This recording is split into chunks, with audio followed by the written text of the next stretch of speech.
Allow me to set the stage for you before I begin this seemingly senseless rant that is going to be going on for the next 10 or so minutes. Imagine you are a child and you see your father come home every day from his 10-hour shift at a factory, and you enjoy seeing him because you know that he's going to tell you about work and you're super excited. And every day he comes home and he tells you work was great, and he tells you about the machinations of the machines. He tells you every piece of it. He's super excited and exalted. And he says nothing could ever ruin this. Everything's great. Your mother, who's been with you the entire day, has been cleaning and making dinner, and you're having a wonderful time. And your brother comes downstairs and your sister is there, and the entire family is great. And these are good role models. And it's fun. And your mother is home and you don't have any issues, and she loves being at home, and your dad loves working, and your mother and father love each other very much, and you get a car at 16 and they teach you how to drive. And at 18 they say you don't have to leave if you don't want to, but if you want to go to college, we'll help you. We had a college fund for you, and they paid for everything. And that was what I thought a normal family was. I had assumed this was normalcy. I had assumed this was exactly what every family was going through and having, and I assumed that this was the average American experience. That's not true. As a matter of fact, I don't think anybody has good role models anymore. I don't think anybody has good backgrounds, and most castles are built on toothpicks holding up entire kingdoms, and machinations and hyperfixations and all these things, and we're so scared to shake the foundation that we let the toothpick stand, never dealing with a toothpick, never changing the foundation, and just accepting that we keep building on top of it, adding more illustrious chambers and castles and taverns inside of this castle that is being held together on such feeble foundations. And that is people. That to me is people, and that's what I've always thought my entire life. I'd like to describe another situation, maybe a bit more relatable to you. Imagine your father is drunk every day after work. He hates his job. He complains. He yells at your mother, and your mother drinks and smokes, and she hides the drinking and smoking because she doesn't want you to see it, but you see it anyway. She hates you. She hates you so much because you are her daughter, and you are a prettier version of her. And she sees a little bit of your father and a little bit of her inside of you, and that makes her hate herself because she's getting older while you're getting prettier, and your father sees a lot of her in you, and that's not good at all. And you know it's not good because you don't know if it's a dream that happened that one night where he came home drunk and you froze, and you don't know what it is. You don't know if it's a dream or not. You don't know. You like to imagine that moment that happened with your father is a dream, but you don't know.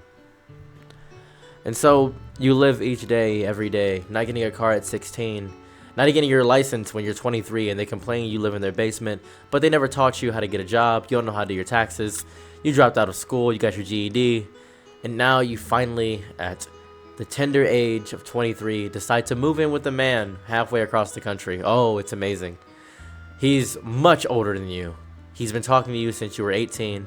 He flew in one time to sleep with you and then has been grooming you ever since. He's much older than you. Much, much older. 38, I believe. 15 years of difference. But you've always hung out with older men, and you're mature, and you love doing this. This is your favorite thing. And your parents don't care because they've never cared about anything else you've done. And so you tell your dad, and he says, well, I'm older than your mother. And you tell your mom, and she says, well, at least you can get a man that loves you. And she's resentful that somebody is actually spending time with you and loves you, because nobody loves her right now, and it's bad. You don't have any good role models, and you hate every second of it, and you don't know what to do. But I've been talking about women the entire time. Let's talk about men for a moment. Imagine if you're a man, and your father is a stoic, powerful man. Yes, he yells at your mom. Yes, he drinks, but that's men. That's what they do. Every Sunday, he tells you, you gotta be a football star. You gotta do basketball. Screw that doctor stuff, that's unimportant. So you listen to him, you listen to every moment of what he says, and you hold on to every word every single day, and you watch him get weaker and older and older and older. And there's something strange about watching a man that's never given you emotional support get old. You don't know whether to feel sad or resentful or happy that you can finally beat him in a fight, but you don't want to hurt your father, but you hate him. And you have a conflicting, paradoxical emotion going inside of your soul. You don't know what to do. He's a great friend, but a horrible father. And you hate every second of it. And your mother, who was never really there, has always been a comfort for you. You go to her when he says no. You ask all these questions, and she loves you so much. So you seek a woman that deeply resembles your mother. not in appearance, but in caring and kindness. You're looking for a mother and a woman, someone that could raise children, and you want to be a dad so bad because you do better this time, but your only role model is your father. How can you possibly do better? You only know of what not to do, not what to do. So you're trying to do everything you're not supposed to do, and you're learning that you're actually traumatizing your kids in a different way, and you don't know what's right. You don't hit your kids, but you yell at them, and you remind yourself of your father, so you hate yourself more, so you get depressed, so you lose your job, and life is bad, and you don't know what to do.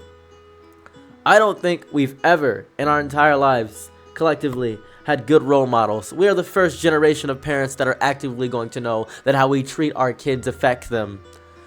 We're the first generation that gave too many participation trophies, and we've overcourse corrected deeply. We've so overcourse corrected. We're so scared of being hurt and having our children be hurt that we don't allow them to be hurt, so they don't know how to grow. So the instant they are met with failure, we don't know what to do with it. We don't know how to tell our kids that it's okay to fail. We don't want them to feel like failures because we fear feeling like failures, but that's a part of learning the human experience. We have to learn how to fail. We have to. It's so important to learn how to fail upwards. It's important. I love losing. I play a lot of online games, by the way. I play a lot of them. I don't do them on my channel that much, but I play a lot of them. I play games such as Guilty Gear. I play Tekken. I play Dragon Ball Z. I play Yu-Gi-Oh! I play Fortnite. I lose at a lot of these games. As a matter of fact, I lose a tremendous amount. I was platinum in Overwatch before with Mercy, and everybody loved me being a healer. And I was so happy because people need healers in their lives more than anything. But I loved losing. Everybody would be angry and vitriolic and toss their remotes and say, hey man, one more win. We gotta do this for this team and squad. And I'd say, okay, let's go. And they said, how are you so calm? We just lost. And I said, because this is recreation to me.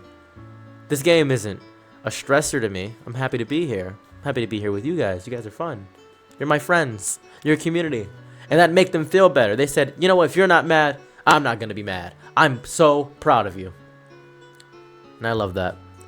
I love that more than anything. It felt like I had people that cared about me. I had no good role models. Not one. I had to learn this myself. Through abuse. Through messing up over and over again. Through ruining so many lives that it made no sense to ruin them. Through being an abuser myself when I was younger and growing out of it because that's what humans do. By being what would be considered evil when I was just being human. And I learned that there are no true role models on this planet. We don't really have role models, do we? We're all just guessing. Even your garbage parents who suck and you don't like them, they were learning how to be people. And now some of them may even be in therapy. Imagine you're a drunk, alcoholic, abusive father actually going to therapy. Imagine your mother who drinks and smokes and is evil towards you and called you names and said these sly comments about, yeah, you have to wear makeup. Yeah, being mean to you and teaching you how to be mean. Going to therapy. Imagine that. Imagine the people that never believed in you finally believing in themselves. Imagine having to relearn how to love. Imagine not hating them. Imagine realizing you can abandon your family and choose new family. Picture that, if you will. You could do that, and it'd be simple, and it'd be easy, but it'd be hard, so you don't want to do it. You're avoidant, aren't you? You don't always want to do the hard things. Oh, I'll do it tomorrow. I'll put gas in my car the next day. Oh, I'll tell him that I don't want to be friends with him the next day. I don't want to do these things. This is difficult. This is hard. I'm scared. I'm fearful. Fear is brave. The strongest and most stoic people that I know are horrified of reality, and they choose to live in it each day. The reason I don't smoke or drink, the reason why I make these videos, the reason why I express so much of myself to you people, it is not courage. It is something deeper. I am a hero to myself because I know I do not have the strength to do this, so I do it. I do it when I can't. I go to work when I can't. I put gas in my car when I can't. I take the garbage out when I can't. I clean my house when I can't. I make my bed when I can't. I shower when I can't. When I can't brush my teeth, I do it. Because I'm going to be my best role model.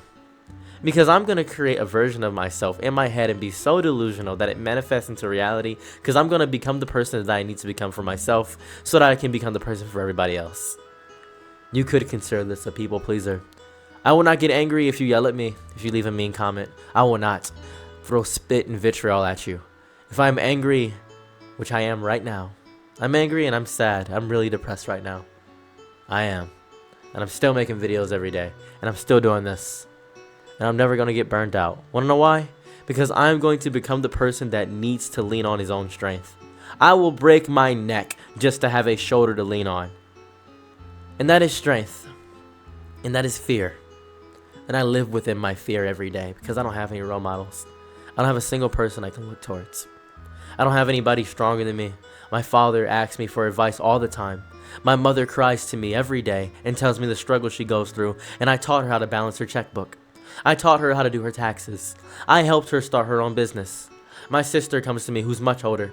My brother asks for reliance on how to deal with bills and how to do managements. I have become the parent to my own parents. I have become the parent to my grandparents. I am the beacon of strength for my friends. I have become this by virtue of my own strength of character. And I'm so happy to say that no matter what, I am perfect. And tomorrow I will defeat that perfection and become an even greater version of myself because I am stronger than who I thought I could become. I am strength incarnate. I will live. I waged war on myself against the void, and the war lost over and over again, and I still chose to construct battle and steal resources from myself to look to a brighter future for myself, and I will become my own role model. And if you can't become your own role model, if you're scared of the people in your lives, the covert narcissists, the friends who you're scared to be blunt with, the people that ask all the time, oh, do you think I'm fat? And you have to muggle around the issue that they actually do need to lose weight. And you want to help them, but you're so scared of being canceled. You're so scared of losing that semblance. If you have a friend who voted for Trump and you don't want to be friends with them anymore, but they're good in every area, other areas, and you don't want to bring politics into the real world because you don't really care about politics, but you don't want to tell people you don't care about politics, so you just muggle past the issue all the time, and you don't care that your friend voted for Trump because your friend is really cool, regardless of that, but you have friends who actively are losing their identity in their lives because of Trump, and you are maybe upset about that, but you really want to hang out with that friend, and you're so concerned the politics of the world and the government and the people that don't care about you are ruining your lives. Be a better role model for yourself. People aren't just right and left. They're nuanced. They're diverse. They're beautiful. They're unique.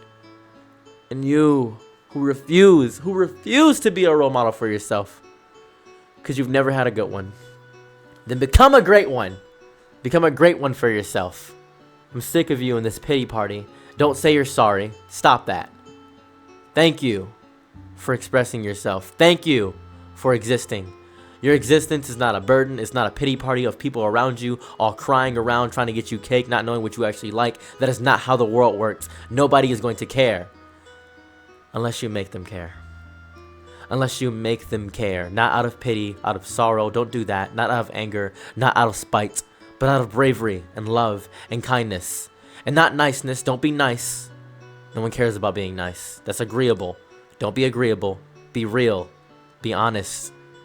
Be lucid in your explanation and sterling in your repose. Be here and present because you've been missing attendance and I've been waiting to meet the real you. Whoever you are. Be the best role model for yourself. Because I know that you owe it to yourself to do so.